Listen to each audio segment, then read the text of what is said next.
Gonna go back on the 1961 Jaguar MK2. So we got a left rear fender that's been mangled pretty bad, ton of lead in there. So we're gonna take all that lead out and make a new fender. And the best possible way to do that is making a flexible shape pattern. So let's go upstairs and check that out. Let's go take a look at the other side and I'll show you what I'm talking about. Here we can see all the damage that's happened to this fender. You get all this lead work in here, like all pits and stuff in there. So that's all gotta come back out. So we're gonna go on the other side and I'll make a flexible shape pattern. I can take that, reverse it to make this panel. I use a low tack masking tape and I kind of pick out where I want to make the lines. I want to go diagonal,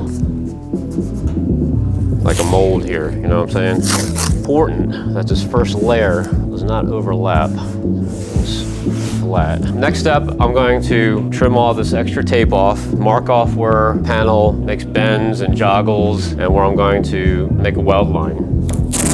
Well, this will be a precise measurement from this bend right here on up. So I'm gonna trim all this nasty tape off, and then that'll be right where my seam will be. Because this has to be precise. This is where my weld seam is gonna be.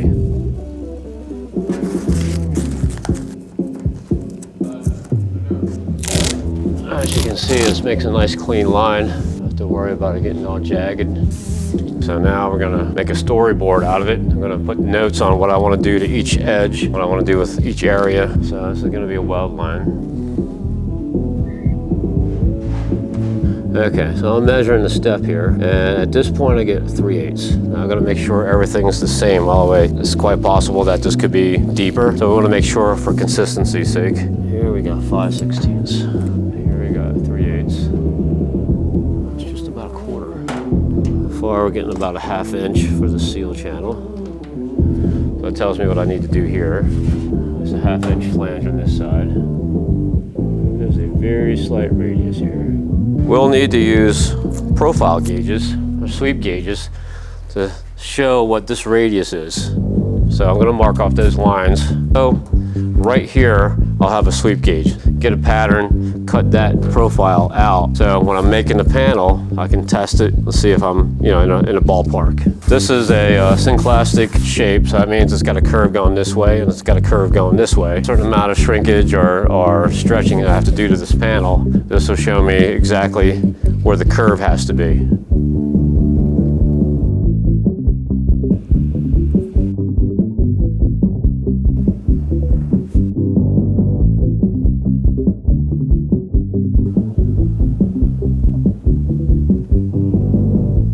Not quite arbitrary, but you pick a spot, and then you go off a couple inches. As long as you're consistent with where these lines are. When I pull this off, before I make the panel, I'll mark off these lines, and then that way I can take the profile gauges and check my shape. All right, now we're ready to lay our packing tape. Somewhat see-through.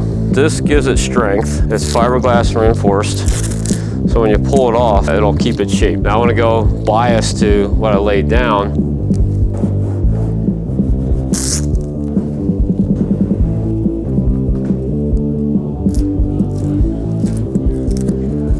There's a reason why this kind of has to be precise as possible. It's because there's wheel covers that go in here and they kind of have to match up nicely. Now I'm going to attempt to peel this off without it falling apart.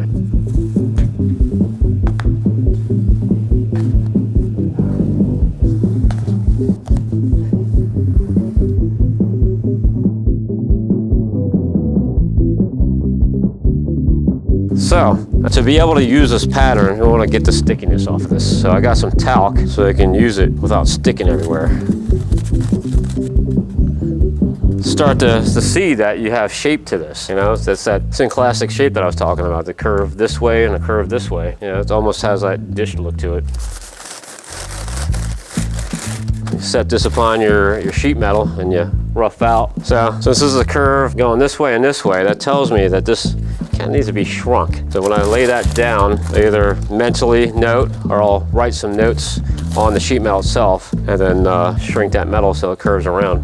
let's take a look at it on the car. It fits pretty nicely. Now, the true test, see how it looks on the other side. Now, there's gonna be some things off, like I'm sure this radius is messed up. You can see some of the lead dipping down into the wheel arch here. All this is okay, so what I'll probably do is section it right here. So I won't be using this whole pattern, but it's a good guide to have test fit the newly fabricated piece up on here. So this up there, I can go by my notes. I'll have the lines marked out, and I can use the sweep gauge, profile gauge to make sure that curve is correct all the way through. That's pretty much it.